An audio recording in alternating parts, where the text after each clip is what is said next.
नमस्कार साथियों, स्वागत है आप सबका अपने चैनल पर। हम एक साथ में जो टॉपिक है वो स्टार्ट करने जा रहे हैं राजस्थान जीके का, जिसका नाम है राज्यपाल। क्योंकि ये जो राज्यपाल टॉपिक है ये हर एग्जाम के अंदर लगभग में पूछा जा रहा है राजस्थान में। तो हम ये जो इम्पोर्टेंट टॉपिक है जिसे कहेंगे गवर्नर, या हिंदी में अपने कहेंगे राज्यपाल। इसे हम शुरू करते हैं। हम डेली इसका एक छोटा पार्ट करेंगे ताकि हमें जो है ऐसे इकट्ठा याद करने में क्या हो, दिक्कत ना हो। तो आइए याद करते हैं कि अब ये जो शुरू करते हैं कैसे। अब ये जो राज्यपाल है ये कैसा पद है? ये एक संवैधानिक पद है। कैसा? संवैधानिक पद। पद जो होते हैं वो कई प्रकार के होते हैं, संवैधानिक, सांविधिक, ऐसे करके। तो ये कैसा पद है? ये एक संवैधानिक पद है। और हम आगे पढ़ते हैं कि ये अपने संविधान के कौन से भाग में आता है? ये आता है अपने संविधान के भाग 6 में। और अगर आर्टिकल पूछा जाए तो ये आर्टिकल आता है 153 से लेके 162 तक में। तो अगर पूछा जाए राज्यपाल जो है वो कौन से आर्टिकल में आता है, वो आता है 163 से 162 आर्टिकल के अंदर।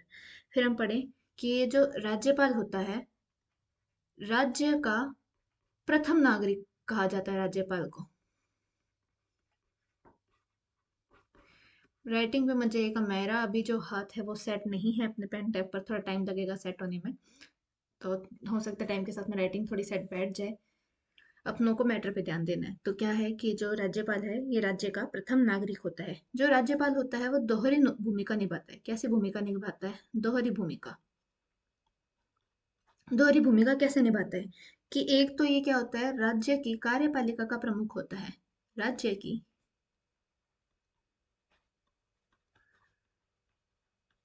कार्यपालिका का प्रमुख। राज्य के कार्यपालिका का प्रमुख कौन होता है? तो कौन होता है? राज्यपाल होता है। दूसरा ये अपना क्या भूमिका निभाता है? दोहरी भूमिका कह रहे हैं ना, तो पहली भूमिका तो हो गई कि कार्यपालिका का प्रमुख है। दूसरी क्या है कि ये जो केंद्र सरकार है उसका प्रतिनिधित्व के रूप में, प्रतिनिधि के रूप में कार्य करता है। राज्य में केंद्र सरकार के प्रतिनिधि के रूप में कार्य करता है जो ये राज्यपाल होता है। और सभी राज्यों में राज्यपाल होता है, लेकिन कुछ एक जगह है जैसे कि दिल्ली, पुडुचेरी, जम्मू कश्मीर। जम्मू कश्मीर को शॉर्ट में क्या लिख रहे हैं? JNK। और अंडमान निकोबार, इसको क्या लिख रहे हैं? ANN। यहाँ पर क्या है, राज्यपाल नहीं होता, यहाँ पे होता है उपराज्यपाल। कौन कौन सी जगह पर? दिल्ली, पुडुचेरी, जम्मू कश्मीर, अंडमान निकोबार, यहाँ पर उपराज्यपाल होता है। और कौन सी जगह है जहाँ पर राज्यपाल नहीं होकर क्या होते हैं? प्रशासक। तो राज्यपाल नहीं होकर प्रशासक कहाँ कहाँ पर होते हैं? तो कहाँ होते हैं? लद्दाख में, चंडीगढ़ में,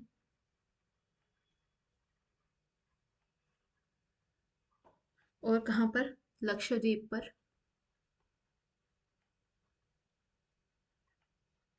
और एक कौन सी जगह रहेगी? दमन, दादर में। तो हमने क्या पढ़ा कि ये जो राज्यपाल होता है ये दोहरी भूमिका निभाता है। दोहरी भूमिका कहाँ कहाँ निभा रहा है? एक सेकेंड। कि एक तो ये राज्य की कार्यपालिका का प्रमुख होता है, दूसरा ये केंद्र का प्रतिनिधि होता है। और दिल्ली, पुडुचेरी, जम्मू कश्मीर, अंडमान निकोबार, यहाँ पर होता है उपराज्यपाल। राज्यपाल की जगह प्रशासक कहाँ पर होता है? लद्दाख, चंडीगढ़, लक्षद्वीप, दमन और दादर में। आगे हम चलते हैं कि जो राज्यपाल होता है, राज्यपाल, एक आर्टिकल आता है आर्टिकल 168। उसमें क्या कहता है कि जो राज्यपाल होता है ना वो राज्य विधानमंडल का, किसका? राज्य विधानमंडल का अभिन्न अंग होता है। कैसा अंग होता है? अभिन्न अंग होता है। राज्यपाल राज्य विधानमंडल का अभिन्न अंग होता है। अंग होता है, किस आर्टिकल में बात आई हुई है? आर्टिकल 168 में ये बात आई हुई है। आगे चलते हैं। आगे हम, अब ये जो आर्टिकल हमने पढ़ा था ना कि आर्टिकल 153 से 162 तक राज्यपाल है, तो हम जो आज हैं वो आज शुरू करते हैं आर्टिकल 153 से। किससे? 153 से। आर्टिकल 153 के अंदर क्या बात कही कही गई है? तो आर्टिकल 153 में कहा गया है कि राज्य के अंदर राज्यपाल के पद का प्रावधान होगा। आर्टिकल 153 में, एक सेकेंड, आर्टिकल 153 में प्रावधान है, मतलब ये कहा गया है कि राज्यपाल के पद का प्रावधान है। राज्यपाल के पद का प्रावधान कौन से आर्टिकल के अंदर है? आर्टिकल 153 के अंदर है। वैसे मूल संविधान में प्रावधान था कि प्रत्येक राज्य में एक राज्यपाल होगा। मूल संविधान में तो क्या था कि प्रत्येक राज्य में एक राज्यपाल होगा। मूल संविधान में था क्या कि प्रत्येक राज्य में एक राज्यपाल होगा। लेकिन फिर एक किया गया संशोधन। कौन सा संशोधन? संशोधन था वो सातवां संशोधन था। वर्ष कौन सा था? 1956। उसमें यह प्रावधान किया गया कि एक व्यक्ति जो है वो दो या दो से अधिक राज्यों के अंदर राज्यपाल रह सकता है। ठीक है। पहले क्या था मूल संविधान में कि प्रत्येक राज्य का एक राज्यपाल होगा, और सातवां संशोधन हुआ 1956 के अंदर। उसके अंदर क्या दिया कि एक व्यक्ति दो या दो से अधिक राज्यों का राज्यपाल हो सकता है, और इसको आर्टिकल 153 में जोड़ दिया गया। आगे चलते हैं।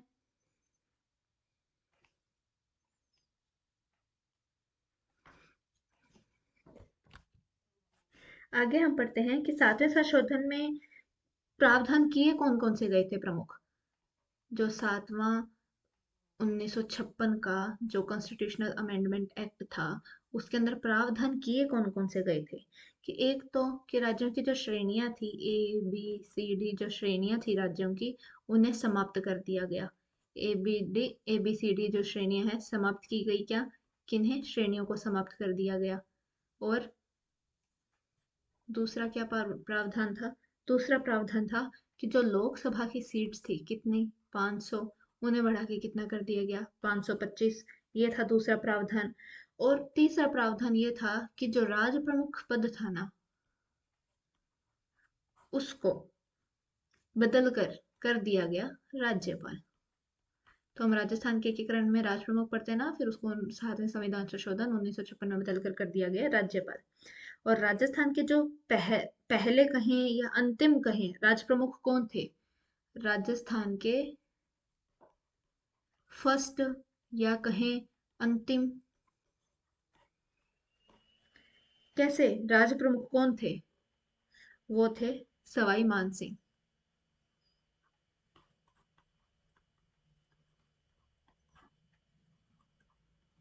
सेकंड। और ये कब बने थे? ये बने थे 30 मार्च 1949 को बने थे ये। ठीक है। आगे चलते हैं। अब हम आगे क्या पढ़ेंगे? हम पढ़ेंगे कि हमने पढ़ा कि राज्यपाल बना दिया गया सातवें संविधान संशोधन में राज प्रमुख को चेंज करके। तो जो अपने पहले राज्यपाल थे वो कौन थे? वो थे गुरुमुख निहाल सिंह। गुरुमुख निहाल सिंह। ठीक है, गुरुमुख निहाल सिंह थे, जो कि पूर्व दिल्ली के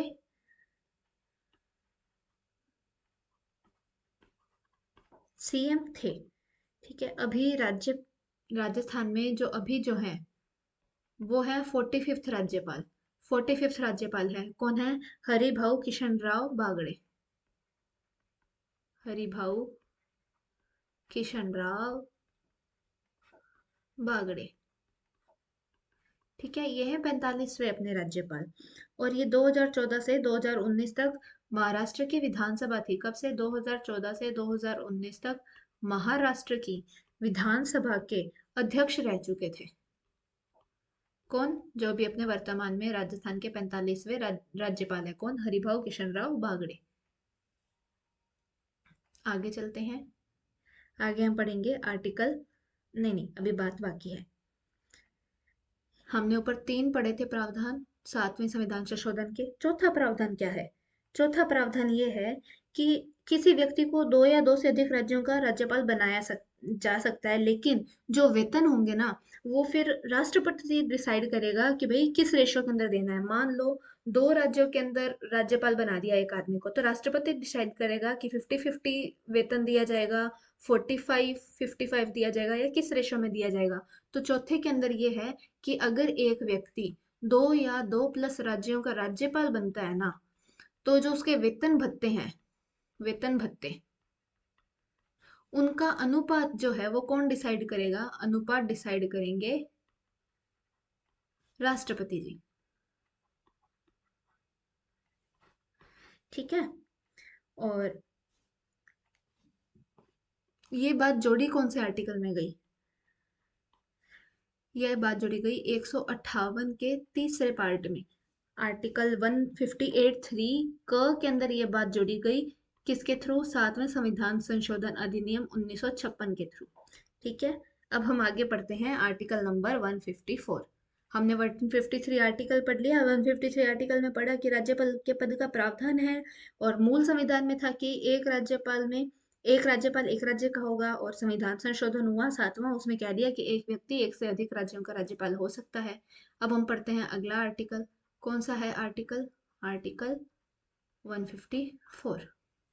आर्टिकल 154 के अंदर हम क्या पढ़ेंगे? आर्टिकल 154 में हम पढ़ेंगे कार्यपालिका शक्ति।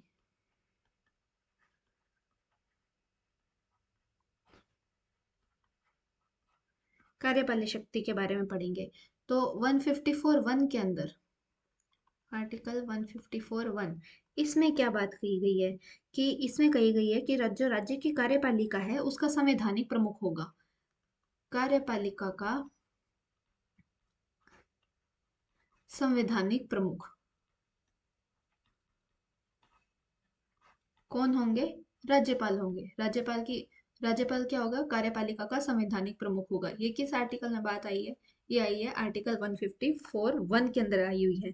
और राज्यपाल जो है वो अपनी शक्तियों का यूज या तो खुद करेगा, या अपने अधीनस्थ अधिकारी होंगे उनके थ्रू करेगा। अधीनस्थ अधिकारी से मतलब जो भी उसके अंडर में काम कर रहे होंगे उनके थ्रू। जो राज्यपाल होगा वो अपनी शक्तियों का प्रयोग, जो उसकी कार्यपालिका शक्तियां हैं, उनका प्रयोग या तो वो खुद करेगा, खुद ही अपने चीजें कर लेगा, या फिर अपने अधीनस्थ अधिकारियों के थ्रू उनका वो यूज कर सकता है। अधीनस्थ अधिकारी में कौन कौन आ गए? अधीनस्थ अधिकारी के अंदर आते हैं अपने, एक सेकेंड, अधीनस्थ अधिकारी।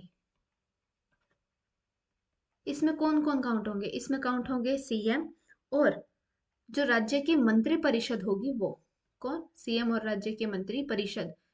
या तो वो खुद यूज करेगा, या सीएम और उनके मंत्रिपरिषद के थ्रू अपने उस पावर का यूज करेगा। तो हमने कुछ एक बातें पढ़ी, जैसे कि जो राज्य है उसका संवैधानिक प्रमुख कौन होगा?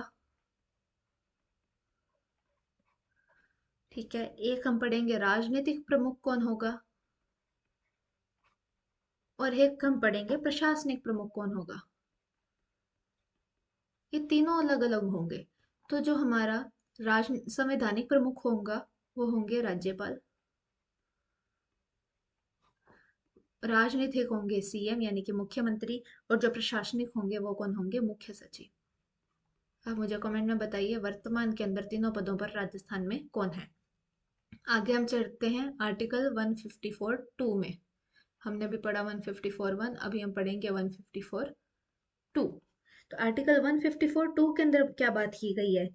आर्टिकल 154(2) में ये बात की गई है, इसमें भी दो पॉइंट है। पहला तो है क, और एक है ख। ठीक है।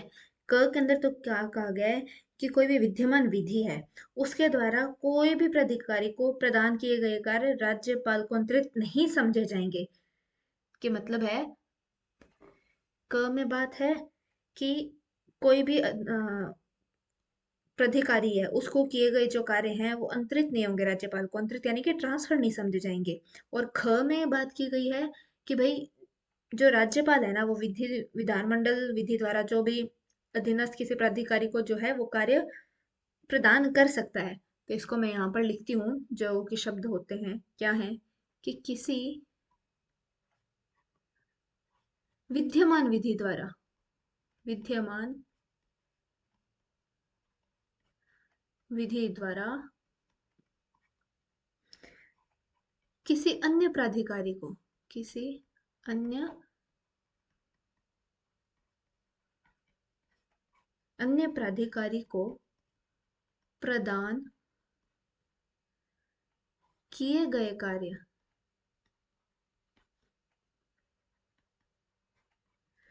राज्यपाल को अंतरित, अंतरित अर्थात ट्रांसफर, नहीं समझे जाएंगे।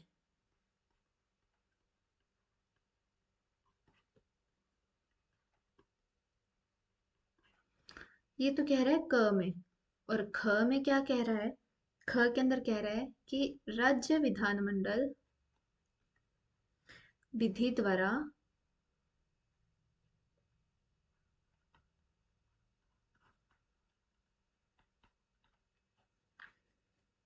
राज्यपाल के अधीनस्थ, किसके अधीनस्थ? राज्यपाल के अधीनस्थ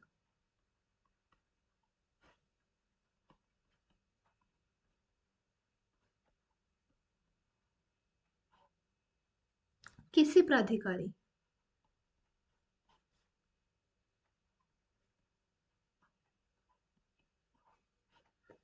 को कार्य प्रदान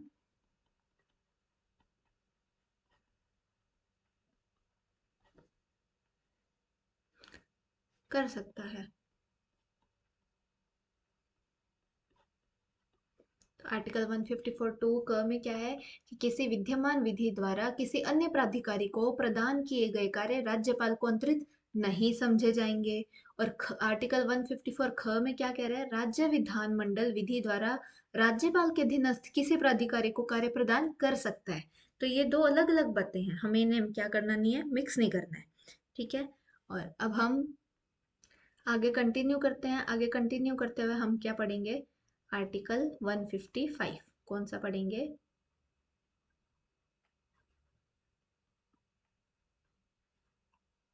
155। तो आर्टिकल 155 के अंदर हम क्या पढ़ेंगे कि इसमें क्या है? राज्यपाल की नियुक्ति का प्रावधान है।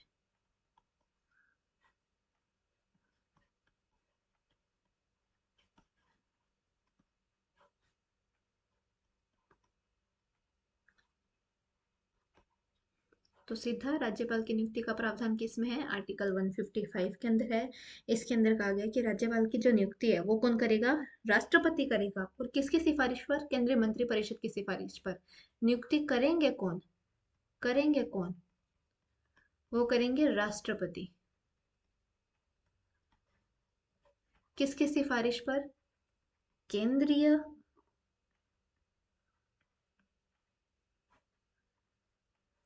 मंत्रिपरिषद की सिफारिश पर।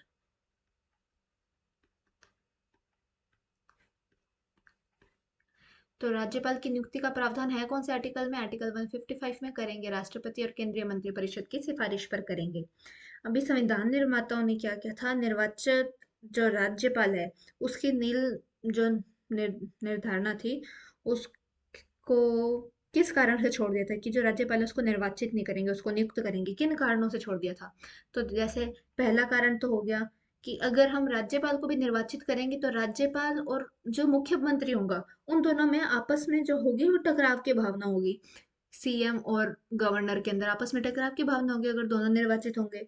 दूसरा बात हो गया कि अगर राज्यपाल का भी निर्वाचन किया जाएगा तो जो वो व्यय है सरकार का वो बढ़ जाएगा।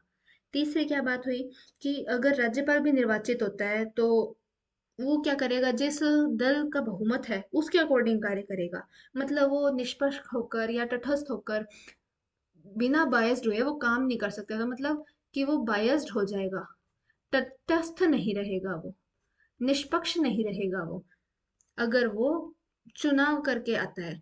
चौथा पॉइंट क्या करेंगे कि अगर राज्यपाल भी निर्वाचित होगा तो जो संसदीय प्रणाली है उसका रूप नहीं दिखेगा अपने को, क्योंकि संसदीय प्रणाली के अंदर दो प्रमुख होते हैं। एक तो होता है नाम मात्र प्रमुख, ठीक है, और एक होता है वास्तविक प्रमुख। तो अगर अभी वास्तविक प्रमुख किसे कहते हैं? अपने सेंटर में तो कहते हैं अपने वास्तविक प्रमुख प्रधानमंत्री को, राज्य में कहते हैं मुख्यमंत्री को। सेंटर के अंदर नाम मात्र प्रमुख किसे कहते हैं? राज्यपाल। सॉरी, मैंने शायद कुछ गलत कह दिया, मैं वापस बोलती हूँ कि केंद्र के अंदर नाम मात्र का प्रमुख कौन है? वो है राष्ट्रपति। राज्य में नाम मात्र के प्रमुख कौन है? वो है राज्यपाल। वास्तविकता में प्रमुख कौन है केंद्र में? वो है प्रधानमंत्री। और वास्तविकता में राज्य में कौन प्रमुख है? वो है राज्यपाल। तो ये चीज नहीं रहेगी, और यही क्या है? संसदीय प्रणाली है। और इसका पांचवा कारण क्या होगा? इसका पांचवा कारण ये होगा कि अगर राज्यपाल भी है, वो भी निर्वाचित हुआ, तो संघ के मतलब संघों का जो कंट्रोल है वो नहीं रहेगा राज्यों के ऊपर। कैसे? क्योंकि जो राज्यपाल है वो संघ का प्रतिनिधित्व कर रहा है राज्य के अंदर। तो अगर राज्यपाल भी निर्वाचित होने लग गया तो संघों का प्रतित्व कैसे होगा? ठीक है, तो हमने चार क्या कारण पढ़े कि अगर राज्यपाल भी निर्वाचित हुआ तो सीएम और राज्यपाल में क्या होंगे? क्लैश होंगे, टकराव होगा, व्यय बढ़ेगा। तीसरा, राज्यपाल तटस्थ नहीं होगा। चौथा, कि अपनी संसदीय प्रणाली नहीं रहेगी, नाम मात्र और वास्तविक प्रमुख वाले। और पांचवा क्या होगा? कि केंद्र का राज्य के ऊपर कंट्रोल नहीं रहेगा। ठीक है, अभी हम राज्यपाल से संबंधित कुछ आयोग और समितियां पढ़ेंगे।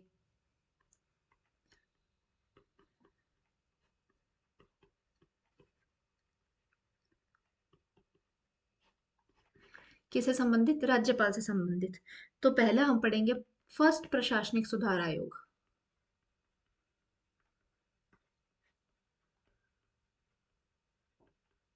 प्रथम प्रशासनिक सुधार आयोग हम ये पढ़ रहे हैं। ठीक है, तो इसके अंदर हम पढ़ेंगे कि इसका जो है वो गठन कब हुआ था। इसका गठन हुआ है 5 जनवरी 1966 में। कब गठन हुआ है? 5 जनवरी 1966 में। और इसने रिपोर्ट कब दी है?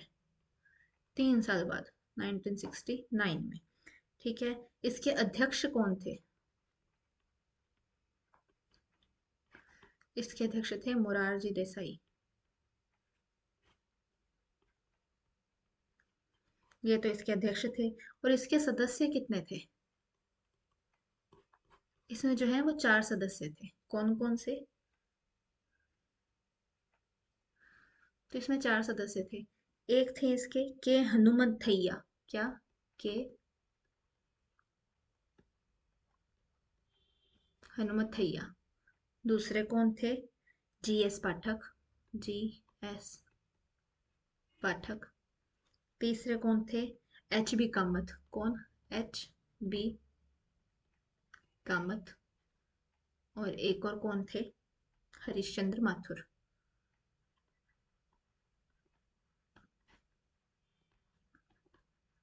ये जो चार हैं ये सदस्य थे प्रथम प्रशासनिक सुधार आयोग के अंदर। मोरारजी देसाई ने जब त्याग पत्र दे दिया था ना, मोरारजी देसाई के बाद में त्याग पत्र देने के बाद में इन्होंने दे दिया त्याग पत्र। फिर कौन बने थे इसके अध्यक्ष?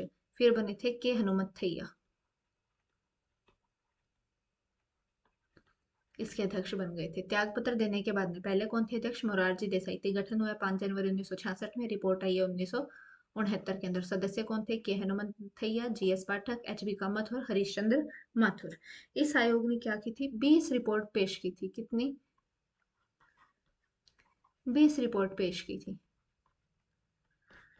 ठीक है, और ये जो है वो सेंट्रल गवर्नमेंट यानी कि केंद्र सरकार द्वारा गठित आयोग था।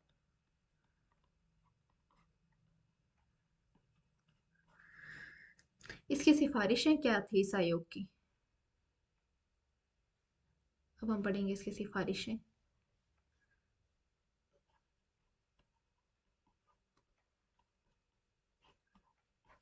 इस आयोग की सिफारिशें क्या थी? इसने कहा था कि एक व्यक्ति एक ही बार राज्यपाल बनेगा। प्रथम प्रशासनिक सुधार आयोग ने क्या कहा कि एक व्यक्ति को एक ही बार राज्यपाल बनाया जाना चाहिए। और दूसरा इन्होंने क्या बात की? कि वो सामाजिक और प्रशासनिक दृष्टि से, प्रशासनिक दृष्टि से कैसा होना चाहिए? प्रतिष्ठित व्यक्ति होना चाहिए। और तीसरी इन्होंने कही थी कि वो अपने स्वविवेकियों का प्रयोग राष्ट्रपति के अधीन ही करेगा, कि जो उसकी स्वविवेकीय शक्तियां होंगी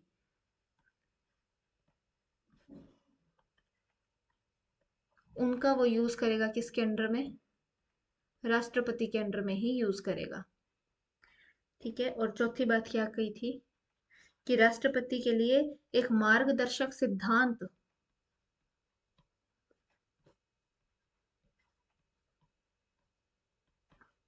राष्ट्रपति के लिए एक मार्गदर्शक सिद्धांत तो निर्धारित होने चाहिए। तो क्या क्या चार सिफारिशें थी कि एक व्यक्ति को एक ही बार राज्यपाल बनाना है। जो व्यक्ति राज्यपाल बनेगा वो सामाजिक और प्रशासनिक दृष्टि से प्रतिष्ठित होना चाहिए, और वो अपनी स्वविवेकीय शक्तियों का प्रयोग राष्ट्रपति के अधीनस्थ ही करेगा, और उसके लिए एक मार्गदर्शक यानी कि राज्यपाल के लिए मार्गदर्शक सिद्धांत भी निर्धारित होने चाहिए। हमने अभी पहले कौन से पढ़ी है? ये हमने पढ़ी है प्रशासनिक सुधार आयोग। इसको हम ए नाम दे देते हैं। अब आगे हम पढ़ते हैं दूसरा। दूसरा आयोग कौन सा है? राजमन्नार आयोग।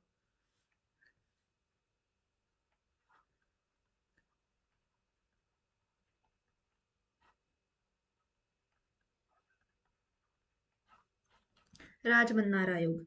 ये आयोग का गठन कब हुआ है? 1969 में तो इसका गठन हुआ है, और इसने रिपोर्ट कब दी है अपनी? 1971 में इसने अपनी रिपोर्ट दी है। ठीक है। और इसका गठन हुआ किसके द्वारा था? कर्नाटक की जो है एक पार्टी, कौन सी है पार्टी? सॉरी, तमिलनाडु की। तमिलनाडु की एक पार्टी है, कौन सी है? डीएमके पार्टी है, उसने इसका गठन किया था, वहां की सरकार द्वारा इसका गठन किया गया था। इसके अध्यक्ष कौन थे? राजमन्नार आयोग के जो हैं वो अध्यक्ष कौन थे? वे थे पी वी राजमन्नार। ठीक है। और इसमें सदस्य कौन कौन थे? सदस्य थे इसके अंदर, एक थे पीसी चंद्र रेड्डी,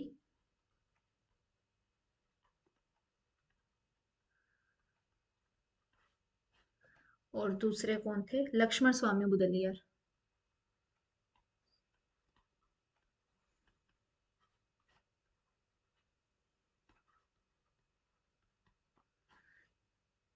अब हम पढ़ेंगे इसकी सिफारिशें।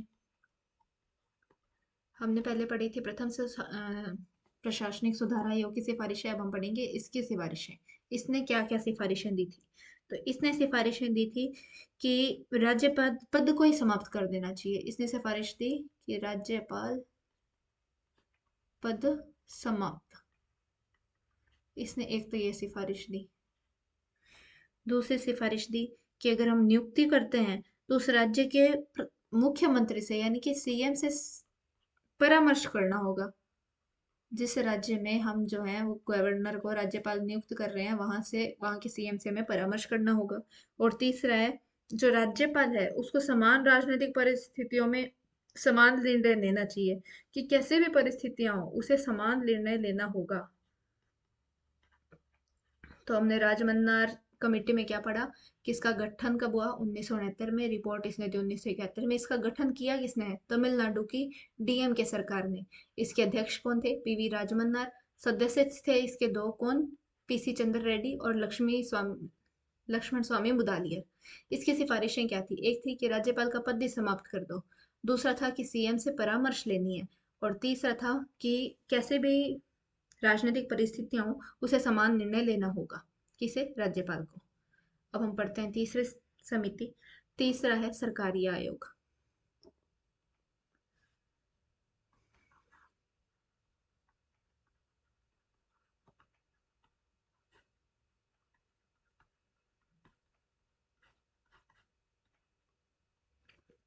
अब सरकारी आयोग का गठन कब हुआ है?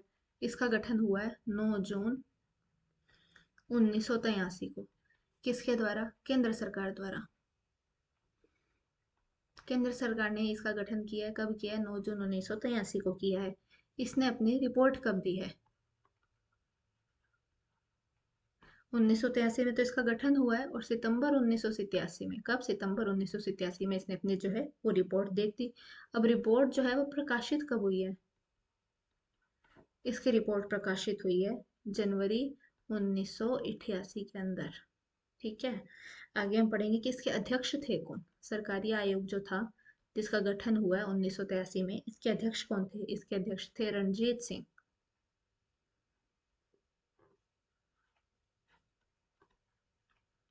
सरकारिया। रणजीत सिंह सरकारिया इसके अध्यक्ष थे। ये भारत के पूर्व न्यायाधीश रह चुके हैं। रणजीत सिंह सरकारिया जो है वो। अब इसके सदस्य कौन कौन थे? इसमें एक तो सदस्य थे SR सेन,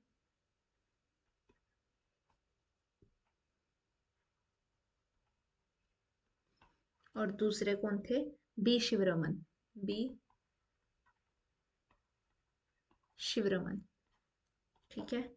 और इन्होंने जो सिफारिश दी थी ना, कई सिफारिशें दी थी, उनमें से 180 सिफारिशें जो हैं वो सरकार ने स्वीकार कर ली थी। 247 दी थी इन्होंने सिफारिशें, उनमें से 180 जो है वो सरकार ने सिफारिश मान ली थी। अब इनकी सिफारिशें मेन थी क्या क्या, तो हम पढ़ेंगे इनकी सिफारिशें।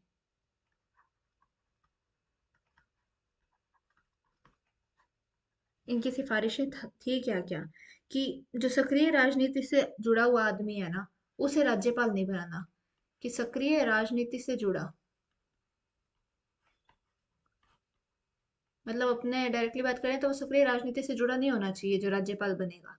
दूसरी बात क्या की थी इन्होंने, कि जो राज्यपाल है, वही जो हमने प्रथम प्रशासनिक आयोग में पढ़ा था, कि सामाजिक और प्रशासनिक दृष्टि से प्रतिष्ठित होना चाहिए। सामाजिक एंड प्रशासनिक दृष्टि से प्रतिष्ठित व्यक्ति होना चाहिए। तीसरी इन्होंने क्या बात की थी, कि जब हम नियुक्ति करेंगे राज्यपाल की, तो हमें जो सीएम है उससे परामर्श लेना होगा उस राज्य की। ये बात किसने कही थी? ये बात कही थी हमारे राजमन्ना आयोग ने। फिर एक चौथा इनकी सिफारिश क्या होती है? एक इनकी सिफारिश होती है कि उसी राज्य का निवासी नहीं होना चाहिए। राज्य निवासी नहीं होना चाहिए, जिस राज्य में उन्हें गवर्नर बनाया जाना है वहां के वो निवासी नहीं होने चाहिए। फिर एक इन्होंने पांचवी क्या सिफारिश थी? इनकी एक सिफारिश थी कि कार्यकाल निश्चित होना चाहिए। कार्यकाल निश्चित होना चाहिए। ठीक है। कि भाई उसे 5 साल से पहले हटाया जा सकता है, पर कारण बताना होगा। कि मान लो 5 साल का कार्यकाल है फिक्स, पर उसे पहले हटा सकते हैं, लेकिन उसके लिए कारण बताना होगा। ठीक है। फिर एक छठा क्या था? छठा था कि कोई भी जो राज्यपाल है, अगर वो कोई विधेयक को राष्ट्रपति के लिए आरक्षित रखते हैं कि भाई हम ये राष्ट्रपति को दिखाएंगे, तो राष्ट्रपति को उस पे 4 माह में निर्णय लेना होगा। 4 माह में निर्णय लेना होगा। किस पर? जो राज्यपाल ने उसके लिए आरक्षित करके रखा हुआ है ना, कि भाई ये राष्ट्रपति जी देखेंगे, उसके ऊपर राष्ट्रपति को 4 माह में निर्णय लेना होगा। और क्या? कि भाई एक सशक्त परंपरा रखी गई है, क्या? कि भाई जो अल्पसंख्यक समुदाय हो, कि अल्पसंख्यक समुदाय के व्यक्ति को राज्यपाल बनाने की सशक्त परंपरा, ये भी इनकी बात थी। अब हम पढ़ेंगे अगला आयोग। अगला आयोग हम कौन सा पढ़ेंगे? डी वेंकट चलैया आयोग। डी हमारा कौन सा है?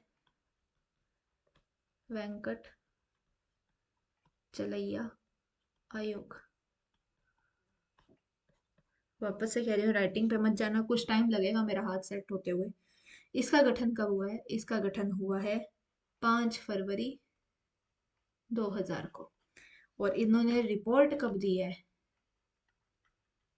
इन्होंने रिपोर्ट दी है 31 मार्च, 31 मार्च 2002 को। ठीक है, रिपोर्ट दी है 31 मार्च 2002 को। और आयोग का गठन कब हुआ है? 22 फरवरी 2000 में हुआ है। इसके अध्यक्ष कौन थे? जो वेंकट चलैया आयोग है, इसके अध्यक्ष, इसके अध्यक्ष थे M N वेंकट चलैया। M N वेंकट चलैया। ठीक है। और ये जो आयोग आया था, इसका उद्देश्य था क्या? इसका था उद्देश्य संविधान की समीक्षा करना। क्या? संविधान की समीक्षा करना। संविधान की समीक्षा करने के उद्देश्य से इस आयोग का गठन होता है। और ये आयोग का गठन किया किसने था? ये जो गठन हम पढ़ रहे हैं, ये गठन किया किसने था? ये किया था केंद्र सरकार ने। ठीक है।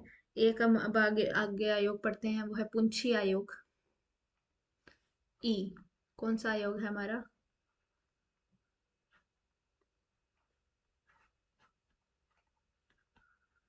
पुंछी आयोग। ठीक है। पुंछी आयोग का जो गठन है वो कब हुआ है? 27 अप्रैल सन कौन सा? 2007 में। किया किसने है? केंद्र सरकार ने गठन किया है। किसने गठन किया है? केंद्र सरकार ने गठन किया है। इसने अपनी रिपोर्ट कब दी है? इसने अपनी रिपोर्ट दी है 31 मार्च 2010 में। कब रिपोर्ट दी है? 31 मार्च 2010 में। इसके अध्यक्ष कौन थे? इसके अध्यक्ष थे मदन मोहन पुंछी। कौन? मदन मोहन पुंछी इसके अध्यक्ष थे। ठीक है, इसके सदस्य कौन कौन से थे? इसमें एक तो थे N R Madhav Menon. N R Madhav Menon. एक कौन से थे? विनोद कुमार।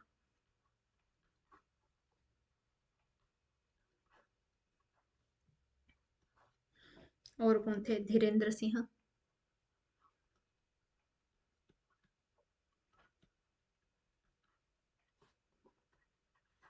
और कौन थे? अमरेश बागची।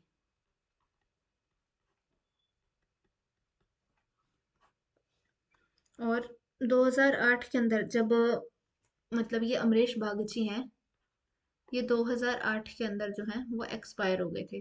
फिर इनके जगह पर सदस्य किसे बनाया गया? फिर इनके जगह पर जो सदस्य है वो बनाया गया था विजय शंकर को। किन्हें? विजय शंकर को। और अब हम पढ़ेंगे इस आयोग की सिफारिशें। सभी आयोग अपनी सिफारिशें दे रहे हैं। इस आयोग ने अपनी क्या सिफारिशें दी? क्या करना चाहिए इनके अकॉर्डिंग? तो उन्होंने कहा कि जैसे राष्ट्रपति को हम महाभियोग से हटा सकते हैं ना, वैसे राज्यपाल को भी हम महाभियोग से हटा सकते हैं। ये इसकी पहली सिफारिश थी। दूसरी सिफारिश क्या थी? कि भाई जो राज्यपाल को अपने देखते हैं कुलाधिपति बनाया जाता है, कुलाधिपति नहीं बनाया जाना चाहिए। कुलाधिपति नहीं बनाना चाहिए विश्वविद्यालयों में। यानी कि विश्वविद्यालय में कुलाधिपति नहीं बनाया जाना चाहिए राज्यपालों को। तीसरा ये कहता है कि राज्यपाल को यह अधिकार दिया जाना चाहिए कि वह राज्य सरकार की अनुमति के बिना किसी मंत्री के विरुद्ध मुकदमा चला सके। क्या?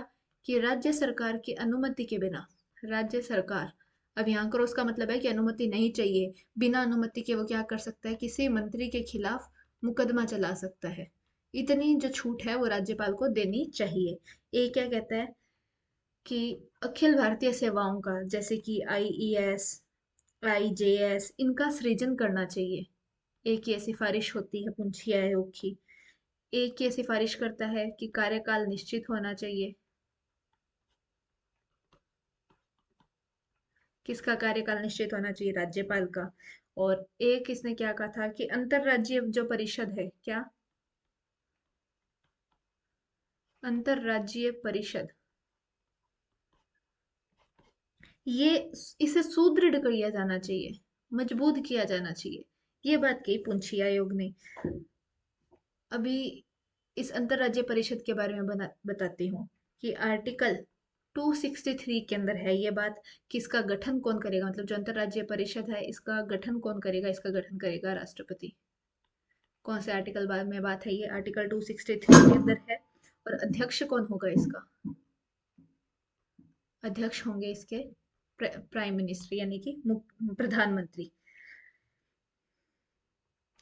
अब जो अंतरराज्यीय परिषद है उसका 1990 में सर्वप्रथम गठन हुआ था। किसके सिफारिश पर? सरकारिया आयोग की सिफारिश पर। सरकारिया आयोग की सिफारिश पर 1990 में सर्वप्रथम इसका गठन हुआ था। और आर्टिकल 263 के अंदर क्या है कि गठन कौन करेगा? राष्ट्रपति। अध्यक्ष कौन होगा? प्रधानमंत्री। किसका? अंतरराज्यीय परिषद का। अब एक बात बताती हूँ, क्या? कि एक तो राजमन्नार समिति,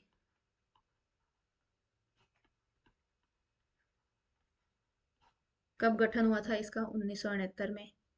एक सरकारी आयोग,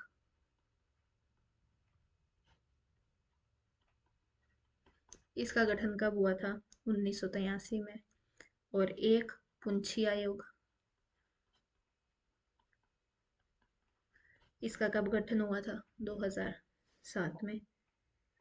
ये जो सब हैं, ये इन इन तीनों का गठन किया क्यों गया था? वैसे इन तीनों का गठन किया गया था केंद्र राज्य केंद्र राज्य संबंधों की समीक्षा हेतु गठन। किसके लिए? केंद्र राज्य की समीक्षा हेतु गठन किया गया था। किन का?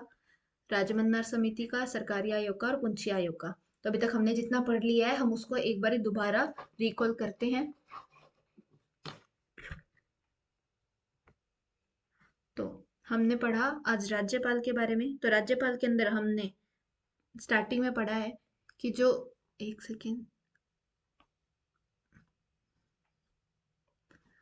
जो राज्यपाल पद है वो एक कैसा पद है? वो एक संवैधानिक पद है। और कौन से भाग में है? वो भाग 6 के अंदर है। आर्टिकल कौन सा? आर्टिकल 152 से 153 से 162 तक है। राज्यपाल को राज्य का प्रथम नागरिक कहा जाता है। किसे कहा जाता है राज्य का प्रथम नागरिक? राज्यपाल को कहा जाता है। ये दोहरी भूमिका निभाता है। इसकी दोहरी भूमिका है कौन कौन सी? पहली, कि ये राज्य की कार्यपालिका का प्रमुख होता है। दूसरा, ये केंद्र सरकार का प्रतिनिधि के रूप में कार्य करता है राज्य के अंदर। अभी हर राज्य में एक राज्यपाल होता है, लेकिन कुछ राज्यों में राज्यपाल की जगह उपराज्यपाल और प्रशासक ये होते हैं। तो उपराज्यपाल कौन से कहाँ पर हैं? दिल्ली, पुडुचेरी, जम्मू कश्मीर और अंडमान निकोबार में राज्यपाल ना होकर क्या है? उपराज्यपाल। और लद्दाख, चंडीगढ़, लक्षद्वीप, दमन और दादर यहाँ पर राज्यपाल की जगह क्या है? प्रशासक। आर्टिकल 168 के अंदर 168 आर्टिकल में लिखा है कि राज्य विधानमंडल का अभिन्न होंगे। कौन होंगे? राज्यपाल। राज्यपाल राज्य विधानमंडल के अभिन्न अंग होंगे। कौन से आर्टिकल में बात है? ये आर्टिकल 168 में बात है। आर्टिकल 153 में क्या है कि राज्यपाल के पद का प्रावधान है। कौन से आर्टिकल में? आर्टिकल 153 में। मूल संविधान में क्या बात थी? मूल संविधान में बात थी कि प्रत्येक राज्य का एक राज्यपाल होगा। फिर क्या किया? 7वां संविधान संशोधन, सीएए का मतलब है कॉन्स्टिट्यूशनल अमेंडमेंट एक्ट, संविधान संशोधन अधिनियम। तो 7वां सीएए जब हुआ था 1956 में, तब क्या किया गया? कह दिया कि एक व्यक्ति जो है वो 2 या 2 से अधिक राज्यों का राज्यपाल हो सकता है, और इसे जोड़ दिया गया आर्टिकल 153 में। फिर जो 7वां संविधान संशोधन अधिनियम था उसके अंदर कौन कौन से प्रावधान किए गए कि जो राज्यों की श्रेणियां थी, कौन सी? ABCD जो श्रेणियां थी, उन श्रेणियों को समाप्त कर दिया गया। जो लोकसभा थी उसकी सीट्स को 500 से बढ़ाकर कितना कर दिया गया? 525 कर दिया गया। राज्य प्रमुख का नाम बदलकर क्या कर दिया गया? राज्यपाल कर दिया गया। और अपने राजस्थान के जो प्रथम और अंतिम राज प्रमुख थे वो कौन थे? सवाई मानसिंह द्वितीय थे। कब नियुक्त हुए थे ये राज प्रमुख के रूप में? 30 मार्च 1939 में। ये 1949 है, सॉरी 1949 में, यानी कि 1949 में। ठीक है। पहले कौन थे? अपने राजस्थान के प्रथम राज्यपाल कौन थे? गुरुमुख निहाल सिंह थे। ये पूर्व दिल्ली के सीएम रह चुके थे। वर्तमान में राजस्थान के कौन है राज्यपाल? वो है हरिभाऊ किशन राव बागड़े, जो 2014 से 2019 में महाराष्ट्र विधानसभा के अध्यक्ष रह चुके हैं। वर्तमान में जो राज्यपाल है, कौन से नंबर के राज्यपाल है? ये 45वें राज्यपाल है राजस्थान के। ठीक है। हम पढ़ रहे थे, ये ऊपर हमने पढ़ा है ना, प्रावधान 7वें संविधान संशोधन अधिनियम में 3 पढ़ लिए थे। चौथा प्रावधान क्या है कि एक जो व्यक्ति है वो 2 या 2 से अधिक राज्यों का राज्यपाल होगा, तो उनके जो वेतन भत्ते हैं उनका अनुपात कौन डिसाइड करेंगे? वो ये करेंगे, राष्ट्रपति अनुपात डिसाइड करेंगे कि भाई 50-50 देना है, 45-55 देना है। और ये जो था वेतन भत्तों वाला आर्टिकल, ये जो अमेंडमेंट था, ये किस में जोड़ दिया गया? आर्टिकल 158(3) में। ये बात 7वें संविधान संशोधन अधिनियम 1956 के थ्रू जोड़ दी गई। अगला आर्टिकल है आर्टिकल 154। आर्टिकल 154, इसमें क्या कहा जाता है कि राज्य की कार्यपालिका शक्ति के बारे में है। किसमें? आर्टिकल 154 के अंदर। आर्टिकल 154 एक में क्या है कि कार्यपालिका का संवैधानिक प्रमुख कौन होगा? राज्यपाल। और जो राज्यपाल है वो अपनी जो शक्तियां उनका प्रयोग या तो स्वयं करेगा, या तो वो प्रयोग जो है वो स्वयं करेगा, या अपने अधीनस्थ अधिकारियों द्वारा उसका प्रयोग करेगा। अब उसके अधीनस्थ अधिकारी में आएंगे कौन? सीएम और मंत्रिपरिषद। फिर कुछ है पॉइंट कि भाई प्रमुख कौन है, कैसे प्रमुख? राजस्थान का मतलब राज्य का संवैधानिक प्रमुख कौन होंगे? राज्यपाल। राज्य के राजनीतिक प्रमुख कौन होंगे? मुख्यमंत्री। राज्य का प्रशासनिक प्रमुख कौन होगा? मुख्य सचिव। ठीक है। अभी आप मुझे कमेंट में बताएंगे कि वर्तमान में राजस्थान का संवैधानिक, राजनीतिक, प्रशासनिक प्रमुख कौन है, अर्थात वर्तमान में राजस्थान के राज्यपाल, मुख्यमंत्री, मुख्य सचिव कौन है। फिर हम अब पढ़ेंगे आर्टिकल 154(2). कौन सा आर्टिकल? 154(2). इसके अंदर क और ख दो बात है। क में तो क्या कहा गया है क में कहा गया है कि किसी विद्यमान विधि द्वारा किसी अन्य प्राधिकारी को प्रदान किए गए कार्य राज्यपाल को ट्रांसफर नहीं माने जाएंगे। कि कोई विधि है उसके अंदर हमने किसी प्राधिकारी को कोई कार्य दिए गए, तो वो ऐसा नहीं माना जाएगा कि भाई वो राज्यपाल को ट्रांसफर होंगे। नो नो, किस में बात आई है? ये 154 के 2 के क में आई है। फिर 154 के दो के ख में क्या बात आई है कि जो राज्य विधानमंडल विधि द्वारा राज्यपाल के अधीनस्थ किसी प्राधिकारी को कार्य प्रदान कर सकते हैं। ठीक है। फिर अगला आर्टिकल है आर्टिकल 155। आर्टिकल 155 के अंदर क्या है? राज्यपाल की नियुक्ति का प्रावधान है कि भाई नियुक्ति कौन करेंगे राज्यपाल की? वो करेंगे राष्ट्रपति। किसकी सिफारिश पर करेंगे? केंद्रीय मंत्रिपरिषद की सिफारिश पर करेंगे। फिर हमने पढ़ा कि भाई नियुक्ति क्यों करते हैं, इनका निर्वाचन क्यों नहीं किया जाता? तो निर्वाचन अपने इनका क्यों नहीं करते कि भाई अगर राज्यपाल का भी निर्वाचन होगा तो राज्यपाल और मुख्यमंत्री अलग अलग पार्टी से हुए तो भी, सेम ही पार्टी से हुए तो भी उनके अंदर आपसी टकराव होगा। दूसरा, एक और इलेक्शन कराने पर राज्य का व्यय बढ़ेगा। तीसरा, अगर वो किसी जो बहुमत वाला दल होगा उसके होंगे ये राज्यपाल निर्वाचन होने पर, तो वो तटस्थ नहीं होंगे, वो निष्पक्ष नहीं होंगे, वो बायस्ड होंगे, उनका एक खुद का एक पक्ष होगा। और ये क्या कि संसदीय प्रणाली नहीं रहेगी? कैसे कि संसदीय प्रणाली में दो प्रमुख होते हैं, नाम मात्र और वास्तविक प्रमुख। जैसे केंद्र के अंदर वास्तविक प्रमुख है प्रधानमंत्री, नाम मात्र है राष्ट्रपति। राज्य में वास्तविक है मुख्यमंत्री और नाम मात्र है राज्यपाल। अगर हम नियुक्ति की जगह निर्वाचन करेंगे तो जो ये चीज नहीं रहेगी। पांचवा पॉइंट क्या था? पांचवा पॉइंट था कि हमने पढ़ा स्टार्टिंग के अंदर कि जो राज्यपाल होता है वो केंद्र का राज्य में प्रतिनिधि करता है। तो अगर राज्यपाल की नियुक्ति की जगह निर्वाचन होगा तो वो प्रतिनिधि कैसे करेगा? संघ का राज्य के ऊपर जो है वो कंट्रोल नहीं रहेगा। फिर हमने पढ़ी कुछ आयोग और समितियां राज्यपाल से संबंधित, जिसमें हमारा जो पहला आयोग था वो कौन सा था? प्रथम प्रशासनिक सुधार आयोग, जिसका गठन हुआ था 5 जनवरी 1966 में। और उसने रिपोर्ट दी थी 1969 में। कब? 1969 में। इसके अध्यक्ष कौन थे? मोरारजी देसाई। फिर मोरारजी देसाई ने जब त्याग पत्र दे दिया तो के हनुमंतैया इसके अध्यक्ष बन गए। इसके 4 सदस्य थे। कौन थे? के हनुमंतैया, जी एस पाठक, एच बी कामत और हरिश्चंद्र माथुर। इसने 20 रिपोर्ट पेश की थी। इसका गठन केंद्र सरकार द्वारा किया गया था। अब इसकी सिफारिशें क्या थी? इसकी सिफारिशें थी कि एक व्यक्ति एक ही बार राज्यपाल बनेगा, वो सामाजिक प्रशासनिक दृष्टि से प्रतिष्ठित होना चाहिए, वो अपनी स्व विवेकी शक्तियों का प्रयोग राष्ट्रपति के अधीनस्थ ही करेगा। चौथा क्या था? कि उसके लिए एक मार्गदर्शक, किसके लिए? राज्यपाल के लिए एक मार्गदर्शक सिद्धांत भी होना चाहिए। दूसरा आयोग हमने पढ़ा राजमन्नार आयोग। कब गठन हुआ? 1969 में। रिपोर्ट कब दी? 1971 में। गठन किया किसने था? तमिलनाडु की डीएमके सरकार ने किया था। इसके अध्यक्ष कौन थे? जैसा नाम वैसे अध्यक्ष। राजमन्नार के अध्यक्ष कौन थे? पीवी राजमन्नार। इसके सदस्य कौन कौन से थे? पीसी चंद्र रेड्डी और लक्ष्मण राव मुदलियर। राजमन्नार आयोग की सिफारिशें क्या थी? कि राज्यपाल का पद ही समाप्त हो जाना चाहिए। एक सिफारिश थी कि सीएम, जिस राज्य में राज्यपाल को नियुक्त किया जा रहा है वहां के सीएम से परामर्श के आधार पर ही वहां के राज्यपाल को नियुक्त करना चाहिए। तीसरी बात थी कि समान निर्णय लेना चाहिए, अलग अलग पॉलिटिकल कंडीशंस कैसे भी हो, राज्यपाल को समान निर्णय लेना होगा बिना बायस्ड हुए। तीसरा आयोग हमने कौन सा पढ़ा? सरकारी आयोग। गठन हुआ इसका 9 जून 1983 को। किया किसने यह गठन? केंद्र सरकार ने किया है। इसने अपनी रिपोर्ट दी है सितंबर 1987 में, जिसका प्रकाशन हुआ है जनवरी 1988 के अंदर। इसके अध्यक्ष कौन थे? किसके अध्यक्ष? सरकारी आयोग के अध्यक्ष कौन थे? रणजीत सिंह सरकारिया, जो सुप्रीम कोर्ट के पूर्व न्यायाधीश रह चुके हैं। सदस्य कौन कौन है इसके? एस आर सेन सदस्य थे और बी शिवरमन सदस्य थे। इसने 247 रिपोर्ट्स दी थी। कितने रिपोर्ट्स दी थी? 247 रिपोर्ट्स दी थी, जिसके अंदर से 180 रिपोर्ट्स को सरकार ने स्वीकार कर लिया था। सिफारिशें,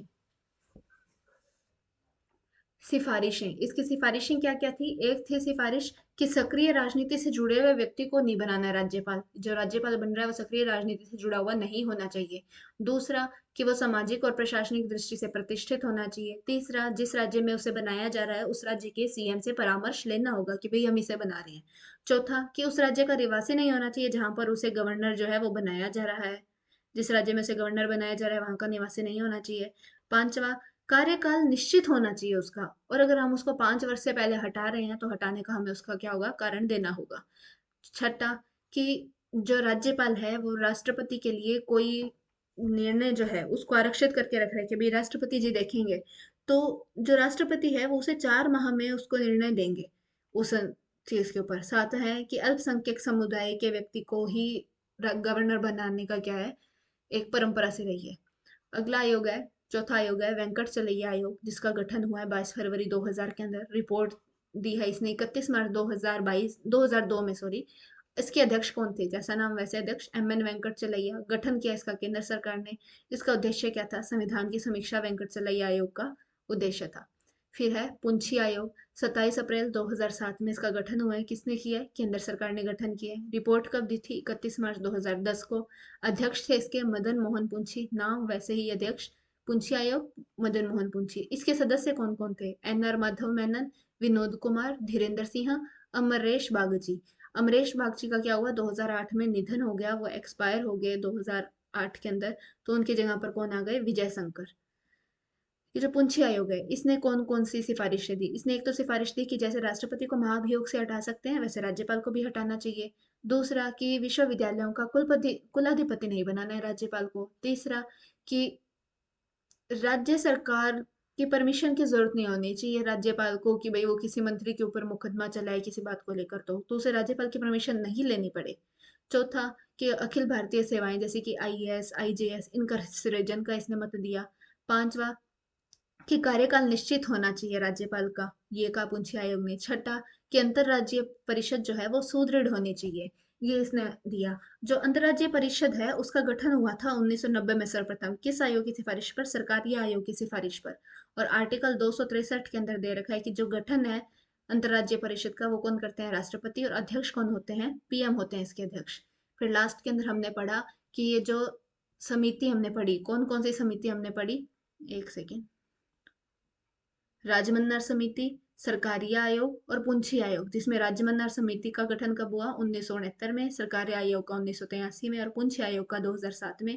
इन तीनों का गठन हुआ क्यों था? केंद्र राज्य संबंध के ऊपर, यानी कि स्टेट सेंट्रल स्टेट रिलेशन के ऊपर समीक्षा करने के लिए इन समितियों का जो है वो गठन हुआ था।